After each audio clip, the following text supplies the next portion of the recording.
સુરતમાં વ્યાજખોરો સામે પોલીસ દ્વારા ડ્રાઈવ હાથ ધરવામાં આવી છે, ત્યારે સચિન જીઆઈડીસી પોલીસનો નવતર પ્રયાસ હાથ ધરવામાં આવ્યો છે. વ્યાજખોરો વિરુદ્ધ સતર્કતા અભિયાન હાથ ધરાયું છે. શ્રમિક પરિવારો વ્યાજખોરોના ચુંગાલમાં ફસાવવાની ફરિયાદો સામે આવી રહી છે, ત્યારે સચિન જીઆઈડીસી પોલીસ સ્ટેશન વિસ્તારમાં સાયકલ પર બેનર પોસ્ટર લગાડી લોકોને જાગૃત કરવામાં આવી રહ્યા છે. જરૂરિયાતમંદ નાગરિકો એમની જરૂરિયાતને પહોંચી વળવા માટે કેટલીક વખત વ્યાજે નાણાં લેતા હોય છે.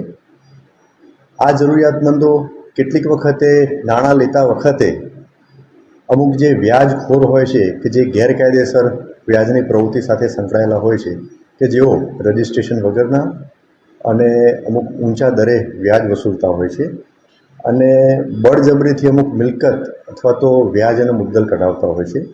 તો એમના વિરુદ્ધમાં કાયદેસર કાર્યવાહી કરવા માટે સરકારશ્રી તરફથી અવારનવાર પોલીસ વિભાગને જરૂરી સૂચનાઓ આપવામાં આવતી હોય છે. એ અનુસંધાને ગુજરાતના ડીજી સાહેબ તરફથી હાલમાં 21/6/2024થી 31/7/2024 સુધીના સમયગાળા દરમિયાન એક સ્પેશિયલ ડ્રાઈવનું આયોજન કરવાનું તમામ જિલ્લા શહેરમાં સૂચના આપવામાં આવેલી છે. જે અનુસંધાને આ સ્પેશિયલ ડ્રાઈવ દરમિયાન અસરકારક કામગીરી થાય તેના માટે સુરત શહેરના પોલીસ કમિશનર શ્રી અનુપમસિંહ ગેહલોત સાહેબે સિનિયર ઓફિસર અને સાથે સાથે થાણા અમલદારને પણ જરૂરી સૂચના અને બ્રીફિંગ કરેલ છે. જે અનુસંધાને આજરોજ ઝોન 6ના નાયબ પોલીસ કમિશનર શ્રી રાજેશ પરમાર સાહેબની સૂચના અન્વયે આઈ ડિવિઝનના સચિન જીઆઈડીસી પોલીસ સ્ટેશનમાં એક ટ્રાયસિકલ એક બેનર લગાવી અને એની શરૂઆત કરવામાં આવેલી છે.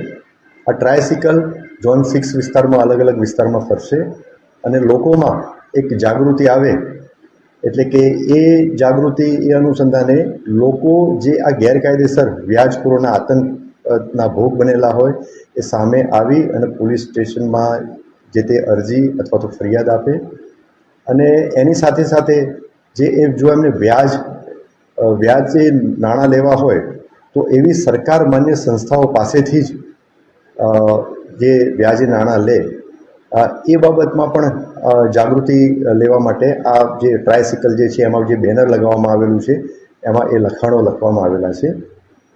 લોકોમાં જાગૃતિ આવે એના માટે થોડા જ ટૂંક સમયમાં જ એક ઝોન 6માં એક લોક દરબારનું આયોજન પણ કરવામાં આવનાર છે. તેમાં આ લોકોની અંદર જે જાગૃતિ આવે તો લોકો જે ભોગ બનેલા હોય અને સામાન્ય નાગરિકો હોય એ આ લોક દરબારને એટેન્ડ કરે અને એ લોક દરબારમાં જે સરકાર માન્ય નાણાકીય સંસ્થાઓ જે છે એના પ્રતિનિધિ પણ હાજર રહેશે એવી વ્યવસ્થા કરવામાં આવનાર છે.